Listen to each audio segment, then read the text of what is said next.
Welcome back to FDTV, and it's time for Hot Takes. I'm your host, Jawad, with my co-host, Ali. Now we're going to be discussing a few of the hot takes in football right now. My first question to you, Ali, is Alaba. Considering that he's going to be leaving Bayern Munich this season, what do you think the impact's going to have over the world of football? Alaba has been one of the most consistent performers for Bayern Munich in the last, I would say, decade. Brilliant kid, came in at the age of 21, I think, and has performed thoroughly, won Champions League, won the leagues multiple times, and has played an important part in each single one of the campaigns. With Real Madrid, I think he solves a lot of problems. They were looking for a Sergio Ramos replacement, and if Ramos leaves now, they won't be as harmed as they would be before, because Alaba has the potential not the potential, I would say, he has the technical ability to perform at multiple positions, like he did in the treble-winning campaign. He can play at left back, because even though Ferland Mendy is excellent, I still think he has limited attacking ability. Alaba gives you great corner kick delivery, great set piece taker, brilliant header of the ball, can start out attacks from the back.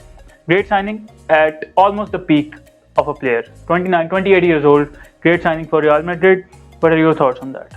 I feel like letting go of Alaba is going to be a huge mistake, but you can never doubt Bayern Munich in return, right? True. But that's my thing. I feel like it's not going to be a good decision to let him go and let him shine at other places.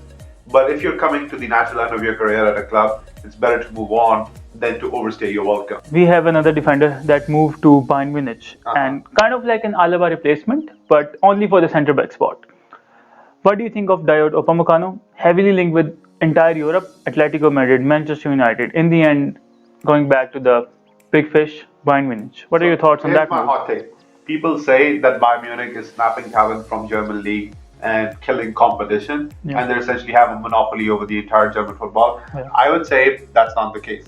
Why? Upamecano, he was at a club which is developing. Who's at the top of the German table? It's Bayern. It's natural for teams to pick up players from the bottom of the table team. Though Leipzig is a competitor right now, second in the league, I still feel like they're not at the level of Bayern Munich. And if Munich has been able to do this, and it's just not Munich, Dortmund has done that to other German teams. So I feel like it happens in almost every single league. It happened in Juventus for sure. It happened with Barella coming to Inter. It happened with Tonali coming to Milan. And it just happens with all the major clubs in all of the major leagues. It's just that it's given a lot of hype because Dortmund has been so dominant in the German league. Upamecano, great defender, going to Bayern Munich. What do you think the impact is going to have at Munich? I think Upamecano would have been better off at a different club. They have a lot of defenders in their ranks, and even with the youth team, they can pick somebody out and develop him. With Upamecano, it's already a one-horse race, and probably the most boring league to watch in the top five European leagues. I would have loved him to see Upamecano in a Chelsea shirt or even at Arsenal. I would say that would be a better move, and he would have more responsibility as a defender. Still, I think it just proves the case that German football has been a one-horse race, and I do think that Bayern Munich do hold a monopoly over other teams in the league. And I'm not excited by Upamecano's move. I was very excited with him, probably one of the best young defenders in the world of football. Now I won't be as invested in him anymore. Next up, since you're an AC Milan fan, let's talk about Zlatan Ibrahimovic. 39-year-old, performing like a machine, absolute workhorse of a human being, scores basis for fun. Renewal. Would you like a young face? Would you like Andre Silva, Erling Haaland, or even Aguero? He's 33, but he can still do a job. Would you go for somebody like that, or would you still renew the contract of Zlatan? You cannot deny Zlatan at this moment right now. He's been a game changer for Milan, and he's been the player at AC Milan. We're going to see what happens. We're recording this just before the Derby della Madonnina between Inter and AC Milan. So it's a huge match, but we're recording it before that. So I'm not sure what impact he's going to have over the Derby. But even if he fails to perform, Zlatan has still taken this club to title contenders. Absolutely. We were struggling to get into the top four. Top four. Yeah. So I feel like if he keeps on going at the same rate he is, give the man another year. Let's keep improving it a year at a time, and you can have players develop under him, right? True. Bring in some youngsters and let them actually learn from Zlatan. I think that's where the money is, right? Right. So I really feel like Zlatan should stay another year. Right. I feel like he's deserving of staying in another year, right? Give the man his money, give the man what he wants, and let's have him around for another year, and let's have him someone develop under him. So Right. that actually brings me to my question about Zlatan. Since Zlatan should be going away in a couple of years, let's say a year max, he has it in him. Who do you think Milan should sign as a replacement for Zlatan? Ooh, that's an interesting question. I would love to see Andre Silva back at Milan. Great player. I would say Bundesliga is kind of easier and less physical and less Defensively. defensively. It's a different league when it comes to work rate. Yeah. So people like Chicharito, who moved from United to Real Madrid and moved to the Bundesliga, started performing there. I would love to see Andre Silva, as I said.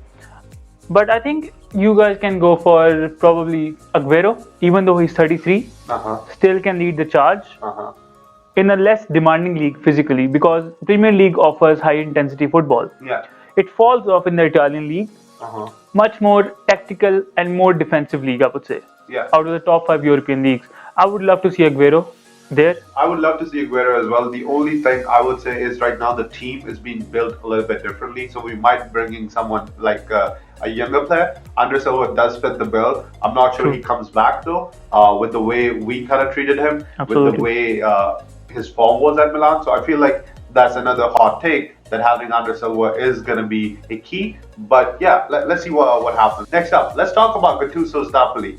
Gattuso's Napoli, though I say that, it's been up and down. It's been almost to a point where Gattuso was going to be let go as per the media. People were saying if he loses the match against Juventus, it's pretty much over. And you could see the joy of the players hugging Gattuso at the end of the match after they won 1-0 against Juventus. Right. So what do you think? Was it the right decision to let Gattuso go if he was to fail? Gattuso has done a terrific job, by the way. Prove me wrong. Gattuso came in, started off kind of a mixed bag. Wasn't perfect, but gradually he learned, and now he has a team which performs with a specific identity. He has developed a playing style. Brilliant job. I think that is awful to even think of somebody with no experience and just say like, let him go and we'll bring somebody else in. Give the man his time. Alex Ferguson came from Scotland, changed Manchester United. Gattuso has the right personality. He has the right connection with players at Napoli, and he's already considered as a god in Naples. I think he can perform. He can build a great legacy. He has the club support, and by the club support I mean the players are with him. Yeah. You can really see the amount of love they have for Gattuso after that win. Yeah. Right? So I feel like Gattuso should stay, and being a biased Milan fan, I have a very soft spot for Gattuso, and I feel like the guy has earned his right to stay. He's been a great manager, though more in line of Zidane than the Guardiolas of the world.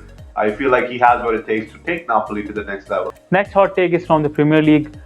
Ilkay Gundogan, bought into 2016, performed brilliantly against Barcelona, scored a few goals, got injuries, started to fade out of the starting lineup. Guardiola started favoring other people, brought in Rodrigo as well. Now he has like reinvented himself, and he's more of a tactically adapt player to a Guardiola system. What do you think happened there? I feel like Guardiola, though he didn't really have as much of an interest in him, for lack of a better word, he kind of proved himself wrong. But here's my hot take. I don't feel like that stays. I feel like players coming back from injuries, Gundogan won't have as much of a playing time available to him. And I feel like Pep might actually start leaning away from him again unless he proves him otherwise. I feel like he has what it takes to really survive at Manchester City. But here's my thing. He's not at the level of the rest of the team. He's coming to it, and through his form, he might be able to stay in the team. I feel like he's a great player, but just that City has a ton of other potentially great players in there as well. Do you think he deserves the Premier League Player of the Year award if City wins the league title, or do you think there's another contender in there? Bruno Fernandes, the amount of actual influence that you have should be the deciding factor of who's the Premier League Player of the Year.